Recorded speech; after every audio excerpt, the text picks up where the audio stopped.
Croce, i residenti dicono sembrava l'Emilia Romagna, avevamo avvertito l'amministrazione allagamento delle nostre case, si poteva evitare.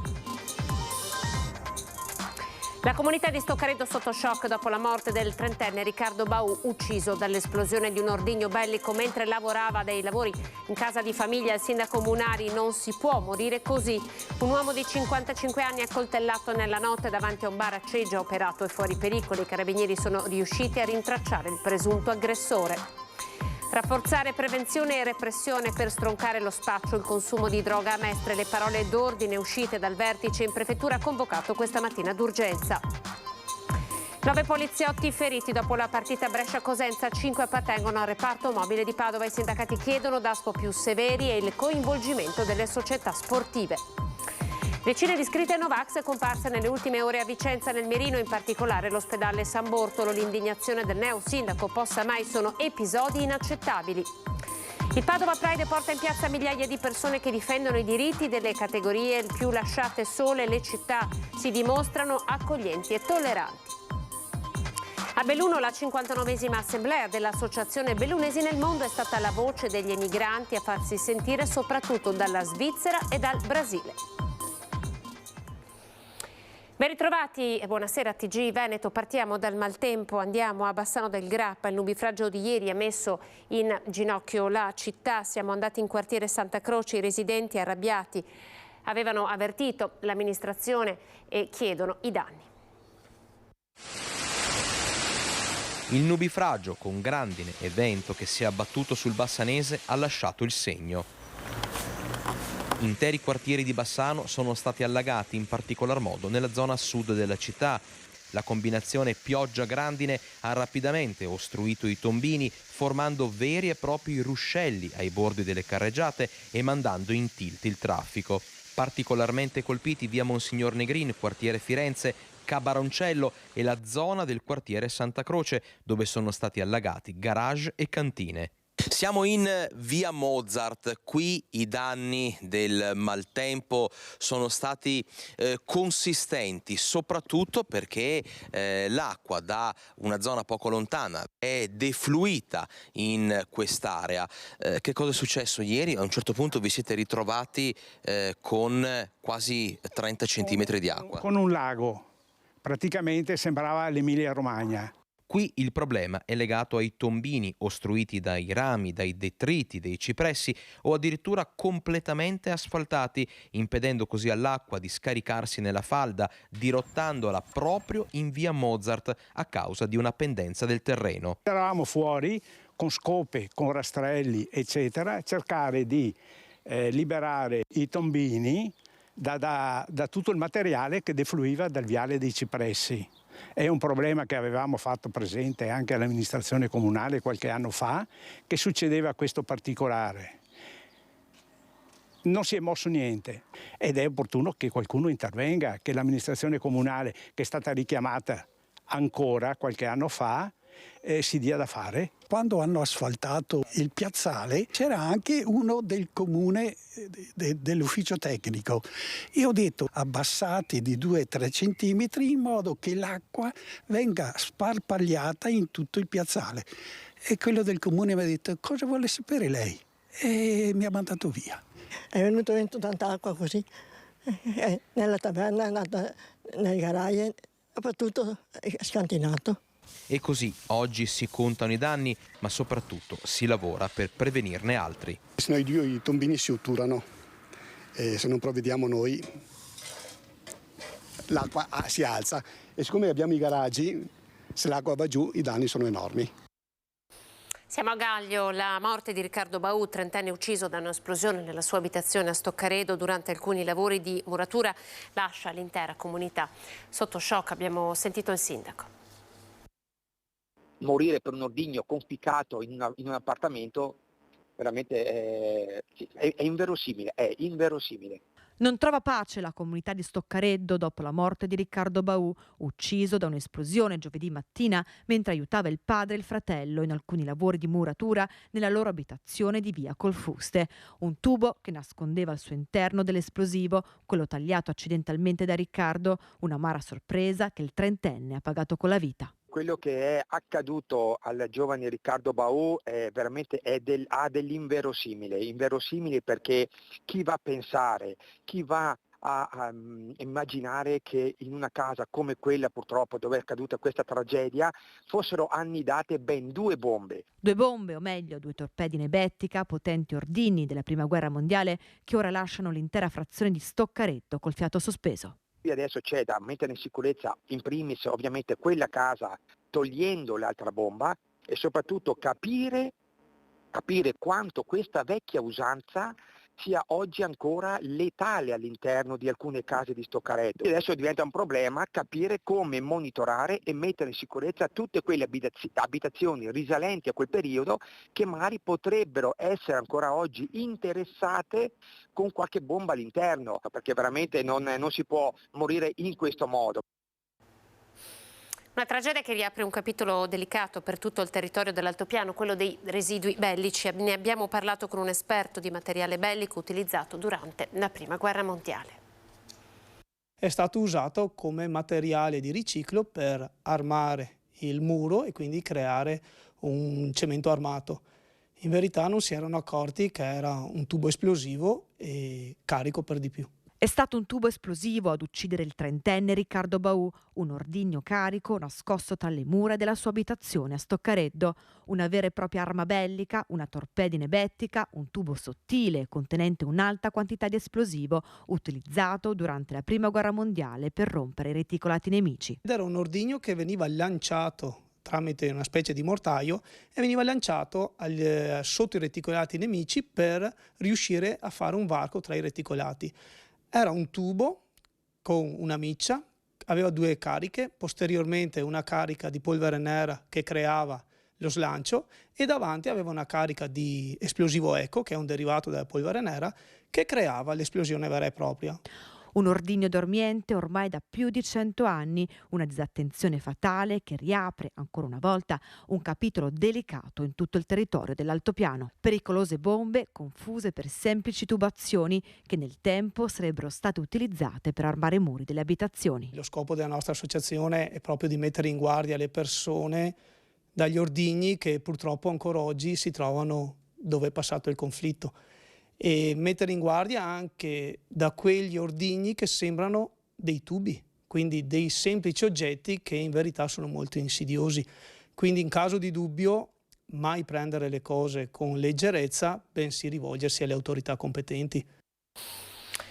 Venezia, spaccio e consumo di droga. Le parole d'ordine oggi per il vertice in prefettura delle forze dell'ordine. Vi hanno partecipato servizi sociali, comune, azienda sanitaria, rafforzare la repressione e incentivare la prevenzione. Combattere la piaga dello spaccio e del consumo di stupefacenti a Mestre non solo sul fronte della repressione ma anche della prevenzione. Al tavolo del Comitato Provinciale per l'Ordine e la Sicurezza Pubblica, presieduto dal prefetto di Venezia Michele Di Bari, si parla di uno sforzo straordinario che porti a dei risultati concreti e ad una maggiore visibilità per evitare il fenomeno del consumo negli androni dei condomini o su strada. Da un lato sarà quindi ulteriormente aumentata l'intensità dei controlli di polizia, carabinieri, guardia di finanza e polizia locale. Dall'altro verranno attivati tavoli tecnici con i servizi sociali del comune e dell'azienda sanitaria. Purtroppo ormai sono anni che assistiamo a scene in cui i tossicodipendenti si bucano esattamente alla luce del sole. Io ieri sera alle 6:30 sono uscita da qua e abito al Parco del Piraghetto, cioè ogni 5 metri c'era un pusher, ormai li conosciamo. Per quanto riguarda i decessi abbiamo un numero di casi che variano tra i 60 e 70 all'anno, qualche caso fino anche a 100 e un aumento sì certamente c'è stato in questi ultimi anni legato alla grossa diffusione purtroppo degli stupefacenti. Le voci raccolte a Mestre parlano di un'emergenza senza fine. Nelle ultime ore un 40enne è stato trovato in casa senza vita, vittima di una probabile overdose. Su una morte legata al consumo di droga starebbero propendendo anche gli accertamenti sul decesso dello studente 22enne spirato la settimana scorsa nell'appartamento che divideva con altri universitari. Persino una bimba di 9 mesi è risultata positiva agli stupefacenti dopo che la madre tossicodipendente era stata fermata dalla polizia. 9 poliziotti feriti, 5 del reparto mobile di Padova. Scontri pesanti si sono consumati dopo la partita Brescia-Cosenza. Vi facciamo vedere le immagini.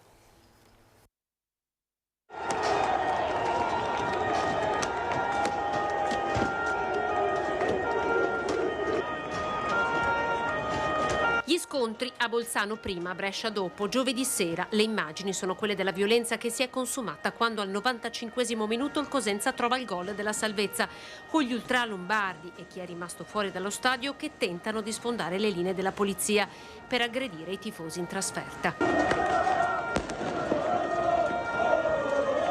Solo a mezzanotte i tifosi del Cosenza riusciranno ad uscire dallo stadio. Decine le persone identificate, 5 i fermi, 9 i poliziotti che hanno dovuto ricorrere alle cure mediche. 5 di questi fanno parte del reparto mobile di Padova.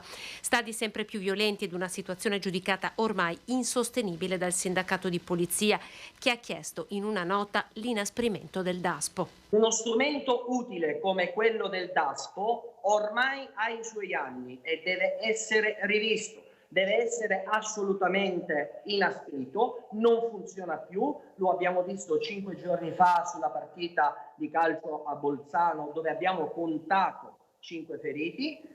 Questa volta ne contiamo 9. Il più grave è un agente del reparto mobile di Padova colpito alla testa da una pietra, 40 giorni di prognosi per lui. Dal DASPO a vita, per i soggetti più pericolosi, al coinvolgimento attivo delle società sportive. Bisogna caricare di responsabilità amministrativa con delle sanzioni le società di calcio affinché anche loro possano fare una forma di controllo preliminare e evitare che questo accada. Manda in azione alla prova speciale 2 del rally Campagnolo che si svolge da Trissino a Recoaro Terme. Siamo nel Vicentino, la gara è partita con mezz'ora di ritardo a causa dello spostamento messo in atto da alcuni ignoti poco dopo l'alba di alcune pile di gomma colorate che erano state fissate lungo il tracciato per permettere agli equipaggi di percorrere le strade in sicurezza. Lungo il percorso sono comparse anche alcune scritte offensive contro l'ACI. Su questi episodi indagano carabinieri e polizia. E decine di scritte Novax invece sono comparse nel fine settimana, colpito in particolare oltre al cimitero cittadino anche l'ospedale San Bortolo. Preoccupano molto le scritte che sono comparse ancora una volta di matrice Novax, stavolta addirittura nell'ambito dell'ospedale. Chi attacca la scienza, chi attacca in questo caso addirittura i medici compie un atto gravissimo, perché abbiamo visto durante la pandemia il ruolo fondamentale svolto dagli operatori sanitari, non soltanto dai medici, nel salvare le vite e soprattutto come la scienza ci abbia salvato. L'attacco dei Novax è avvenuto nuovamente durante il fine settimana, imbrattata soprattutto la zona di ingresso dell'ospedale e contra San Bortolo, prospiciente alla scuola infermieri. Vandali che si firmano con un simbolo del movimento Vivi, tratteggiato in vernice rossa, una W all'interno di un cerchio. In questa zona numerose le superfici che sono state vergate, dalle pareti esterne del nosocomio ai cartelli appesi fino alle pensiline e alle tabelle degli orari degli autobus. Un rapido blitz, un logo infatti sembra non essere stato completato, forse perché gli autori potevano essere in procinto di venire scoperti. Alcune scritte sono già state rimosse, ma l'attacco ha interessato altre zone della città, come quella del cimitero. Sarebbero state decine le segnalazioni giunte alle forze dell'ordine durante il weekend. Un fatto deprecabile, non nuovo e che si ripete sempre più frequentemente. Il 25 aprile era stata colpita la scuola elementare Lioi in Viale della Pace. Qualche mese fa furono imbrattate le sedi dei sindacati e di alcuni partiti politici, gesti che vengono compiuti in coincidenza con le festività nazionali. Quindi la condanna è ferma, è fortissima e l'auspicio è anche che venga subito individuato il responsabile e che ci sia un'attività di indagine che ci porti a capire chi si è macchiato di questo gravissimo atto. Siamo a Ceggia nel Veneziano, un uomo di 55 anni è stato accoltellato nella notte davanti ad un locale. Vediamo.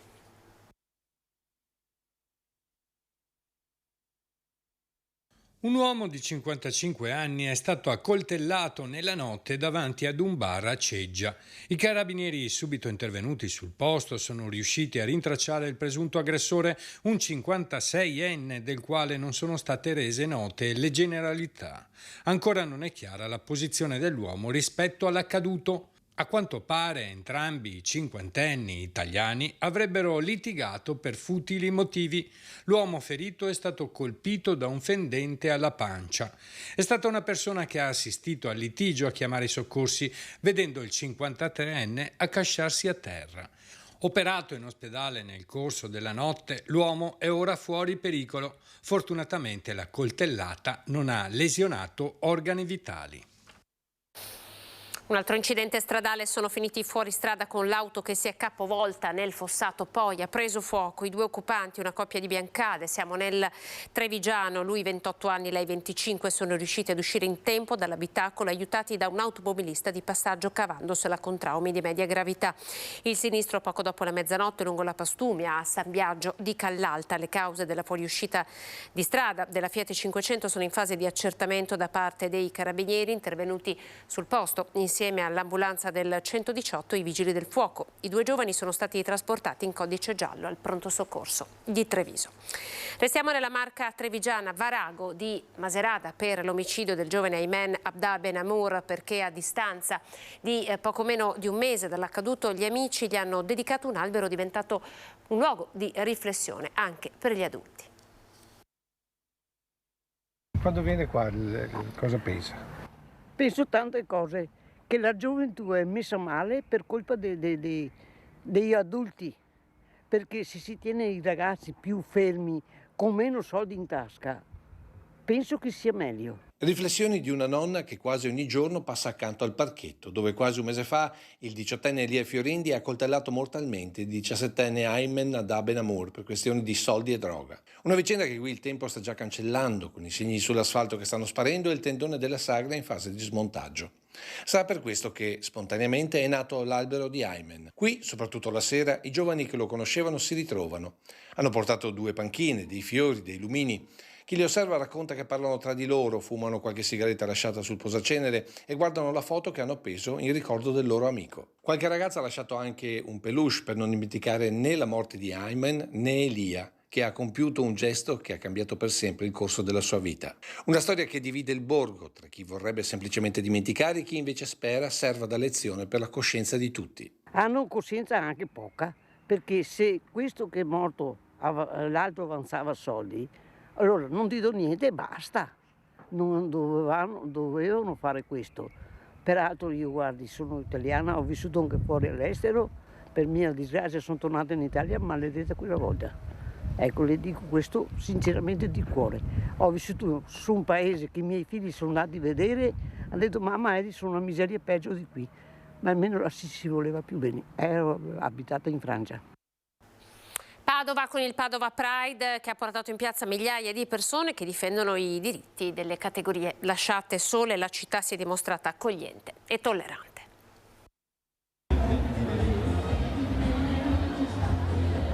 Sono arrivati a Padova in migliaia da tutto il Veneto per una festa che ha riempito Piazza Garibaldi prima che il corteo, alla presenza discreta delle forze dell'ordine, si muovesse, attraversasse il centro e raggiungesse Piazza Portello. Un Padova Pride che difende i diritti della comunità LGBT, dei trans, degli omosessuali, delle famiglie con 2 papà o con 2 mamme. E in piazza c'erano giovani, meno giovani, studenti e famiglie.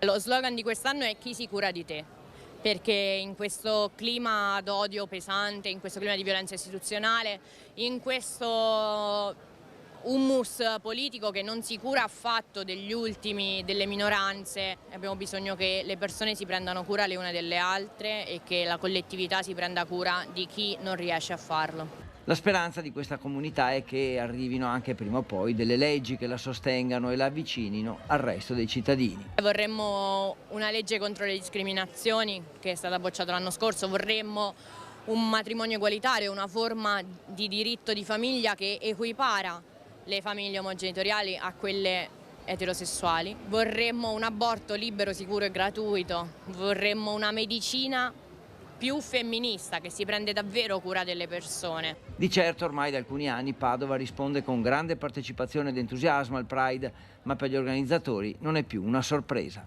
Padova risponde bene perché è una città accogliente ed è una città in cui da anni e anni le associazioni lavorano e lavorano anche con le istituzioni, ma anche con tutto il tessuto sociale, dagli studenti ai pensionati. A Belluno l'associazione Bellunesi nel mondo questa mattina ha celebrato la sua 59esima assemblea, il rendezvous più importante dell'anno che unisce le famiglie bellunesi presenti in Italia e nel mondo. Ho fatto 3 viaggi per trovare i parenti giusti. Finalmente la terza volta una cugina mia ha trovato Oreste Storming, che lamentabilmente è morto, e adesso siamo qui. Lei si sente molto legato all'Italia? Sì, molto. Sono felice di essere qui. 863 discendenti diretti conta Rio Grande do Sul, la grande famiglia originata da Vittoria e Basilio Tormen, partiti in cerca di fortuna da Carfagnoi di Borgo Valbelluna il 6 gennaio del 1886. Stamattina Maximino, terza generazione dei Tormen di Trichiana, era presente alla 59esima assemblea dell'Associazione Bellunesi nel mondo con il suo carico di emozione e di esperienza che lo ha portato ad essere uno fra i più noti imprenditori nel settore della lavorazione del legno in Brasile. Un rendezvous importante quello dell'Assemblea dell'ABM che ogni anno raccoglie la voce dell'emigrazione bellunese in Italia e nel mondo, delle opportunità e dei problemi che la politica nazionale e regionale deve affrontare. Stiamo vicini anche facendo delle azioni a livello regionale con le altre regioni italiane. Per esempio ci sono alcune regioni che hanno già fatto delle leggi regionali per contrastare questa fuga all'estero. Ed è uno degli obiettivi che più ci sentiamo di sostenere. ABM si è messa a disposizione per soddisfare la grave carenza di personale, facendo rientrare in modo permanente i discendenti bellunesi, vere potenzialità per il nostro territorio, offrendo loro posti di lavoro specifici. Noi abbiamo un patrimonio di 80 milioni di persone con passaporto italiano o di italodiscendenti che hanno in comune le origini, che conoscono il dialetto nostro e che sono in gran parte affidabili, di poterli mettere nelle condizioni di poter trovare lavoro, ma però bisogna superare il problema di trovare la casa. Questo era il nostro ultimo servizio, grazie per essere stati in nostra compagnia. TG Veneto termina qui, siamo alle previsioni del tempo. Buona serata in compagnia di Antenna 3.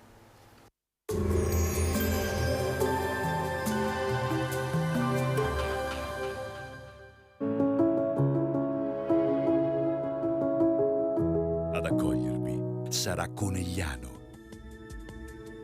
Bentrovati al meteo.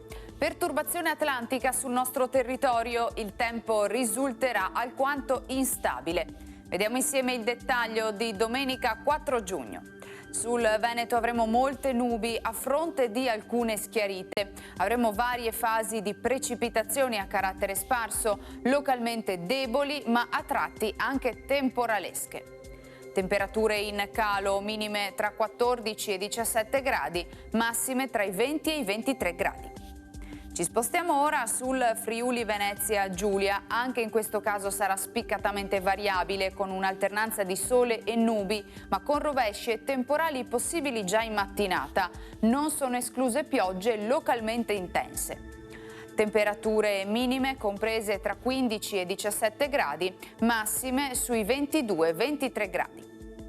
Infine diamo uno sguardo alla situazione del Trentino Alto Adige, dove non mancheranno delle schiarite inizialmente, rovesci sparsi poi soprattutto nella seconda parte della giornata. Temperature minime intorno ai 15 gradi, massime sui 23-24 gradi all'incirca. Dal meteo di Antenna 3 per ora è tutto, grazie per l'attenzione. Arrivederci.